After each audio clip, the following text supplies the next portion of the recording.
Rosalie, saan ba nag-ugat ang paalala ng NUJP kay Congressman Gomez?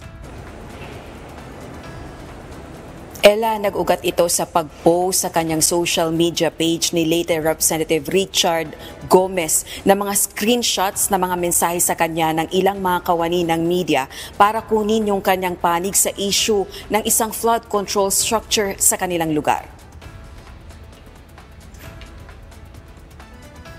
Ito ay matapos ipahayag ni Matag-Ob Leyte Mayor Bernie Tacoy sa isang social media post ang limitado umanong suporta ng kanilang district representative sa gitna ng kinakaharap na suliranin sa baha at pagkasira ng isang flood control structure sa kanilang lugar. Pero sa kanyang post sa social media, iniuugnay ni Congressman Gomez ang hilim na panayam o komento sa kanya ng media na umano'y media spin o pagbaluktot o pag-frame ng balita. Pare-pareho rin umano ang tanong sa kanya. Mayroong nagkukumpas at ginastusan umano. Posted ni Gomez ang mismong mensahe ng ilang kawani ng media, pangalan ng iba sa mga ito at contact numbers. Ayon sa NUJP, posibleng paglabag ito sa Data Privacy Act at isang hakbang na naglalagay sa panganib sa mga kawani ng media. Mariinding paalaala ng organisasyon sa late representative, paborable pa nga para sa kongresista na kinukuha ng media ang panig niya kaugnay ng issue sa kanilang distrito.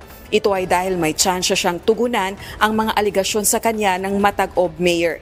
Dagdag pa ng NUJP, kung ayaw magsalita ni Gomez tungkol sa issue, maaari naman itong mag-no comment na lang o kaya ay huwag mag-reply nang hindi nagpapahiwatig ng masamang intensyon o nag-e-expose ng mga pribadong impormasyon ng mga kasamahan sa media.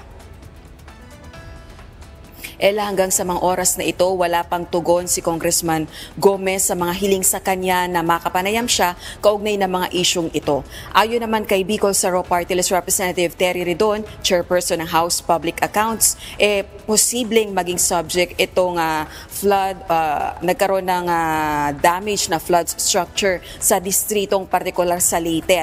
At maaari ring maging subject ito ng isang ethics complaint kung merong magrereklamo laban kay Congressman Gomez kaugnay ng mga pag-expose doon sa mga pribadong impormasyon ng mga tauhan ng media at pag-aakusa sa kanila.